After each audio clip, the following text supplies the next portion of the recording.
Hello दोस्तों, weekend investing Hindi channel में आपका स्वागत है। तो क्या सर्वाइवरशिप बायस आपके रिजल्ट्स को बिगाड़ रहा है? ये टॉपिक है आज की डिस्कशन का। तो सर्वाइवरशिप बायस क्या होता है? सर्वाइवरशिप बायस एक तरीके का बायस है या जिसे कहें कि एक टेंडेंसी है to view the performance of existing stocks as representative sample.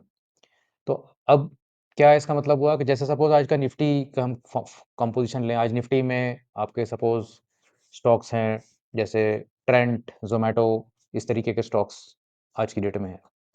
अब 10 साल पहले तो नहीं थे, 20 साल पहले भी नहीं थे। तो अगर हम आज ये अज्यूम कर लें और ये हमारा बायस हो कि भाई निफ्टी में जो आज स्टॉक्स हैं वही पिछले 20 साल से हैं इसके अंदर, और आज हम कोई स्टडी करें कि भाई निफ्टी के स्टॉक्स ने कैसा परफॉर्म किया है, तो वो बहुत बढ़िया परफॉर्मेंस नजर आएगी।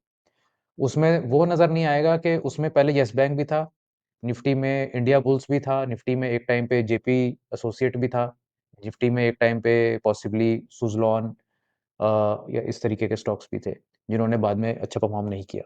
तो आज की डेट में जब हम एक स्नैपशॉट को देखते हैं और उसको हम एक अपने माइंड में एक बायस क्रिएट कर लेते हैं कि ये रिप्रेजेंटेटिव है पास्ट का भी, तो वो एक्चुअली में नहीं है। अगर हम पास्ट में जाएँगे तो वो 50 स्टॉक अगर दो सन 2000 में अगर निफ्टी में हम देखें तो वो 50 स्टॉक और आज के निफ्टी के 50 स्टॉक में बहुत ज़्यादा डिफरेंस है। मेरे ख्याल से आधे से ज़्यादा का स्टॉक सर्वाइव नहीं कर पाए होंगे उसके अंदर। तो इसीलिए इसका नाम है सर्वाइवरशिप, कि जो चीज़ सर्वाइव कर गई, जो स्टॉक सर्वाइव कर गया आपके इंडेक्स में, वो अ, वो बायस क्रिएट कर दिया उन्होंने कि जो सर्वाइव नहीं किया वो हमें लगता है कि वो कभी थे ही नहीं। तो जैसे एक और एग्जांपल है, इसमें वर्ल्ड वॉर 2 का एग्जांपल है कि अमेरिकन जब ये एयरक्राफ्ट्स बॉम्ब करके वापस आते थे बेस पे, तो उन्होंने ये देखा कि कई एयरक्राफ्ट्स में जहाँ-जहाँ ये रेड बुलेट्स के पॉइंट्स हैं, वहाँ पे इनको बुलेट्स लगती हैं, लेकिन फिर भी एयरक्राफ्ट वापस आ जाता है।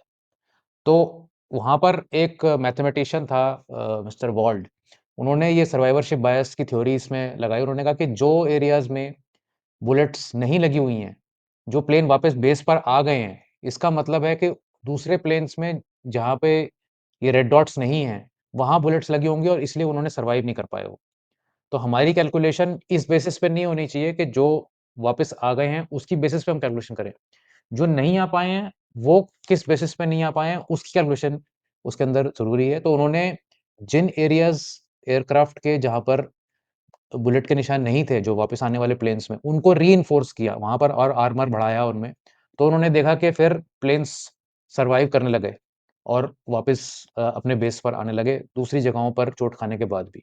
तो इस तरह से एक ये मेंटल फ्रेमवर्क सर्वाइवरशिप का जो है बड़ा ईज़िली हमारे बायस में आ जाता है, और वो हमें ध्यान रखना है कि जो हमारा सैंपल साइज़ है, उसपे हम उसी पे सब कुछ ना बेस कर दें। जैसे और भी एग्ज़ाम्पल्स हैं, जैसे Bill Gates, Steve jobs, mark Zuckerberg, आपने सभी ने नाम सुना हुआ है।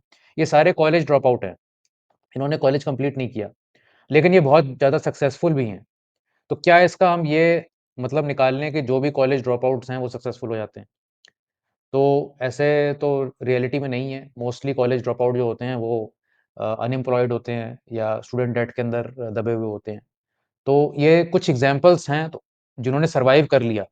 उसकी बेसिस पे हमारे मन में ये धारणा बन जाती है। या जैसे फुटबॉल प्लेयर्स हैं, मेसी, रोनाल्डो, नेमार, तो हम ये सोचते हैं कि भई ये फुटबॉल प्लेयर बनना देखो कितनी अच्छी बात है, उसमें कितने millions and billions of dollars ही कमा रहे हैं। लेकिन ये हमें नहीं सोचते कि भई जो पूरा प्रोसेस है to become a player of that kind, उस प्रोसेस में लोग सर्वाइव ही कितने करते हैं।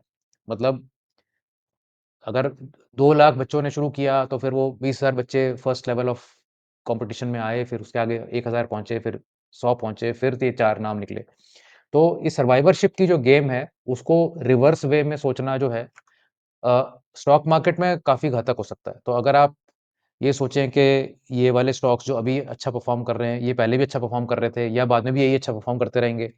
ये सब जो है एक एक डिफरेंट आपको ज़ोन में ले जाएगा इन्वेस्टिंग के, जहाँ पर आप फँस सकते हैं। तो हमें एक स्टेप आगे रहना है। नए जो सर्वाइव हो रहे हैं और जो फिट हैं अब स्टॉक्स, उनके साथ रहना है। जो आज बड़ा नाम है उसकी कोई वैल्यू नहीं है, क्योंकि वो कल ज़ीरो भी हो सकता है। और एक प्रोसेस हमें डेवलप करना है कि भई हम किस प्रोसेस में स्टॉक्स को एंटर करें, किस प्रोसेस से स्टॉक्स को एग्ज़िट करें, कितना हमें खरीदना है, कब हमें बेचना है, ये हमारा प्लान अगर क्लियर होगा, तो हमें इन सब से कोई खतरा नहीं है इन सारे बायसेस से और हमारी इसमें पोर्टफ़ोलियो की जीत बिल्कुल निश्चित है। थैंक्स।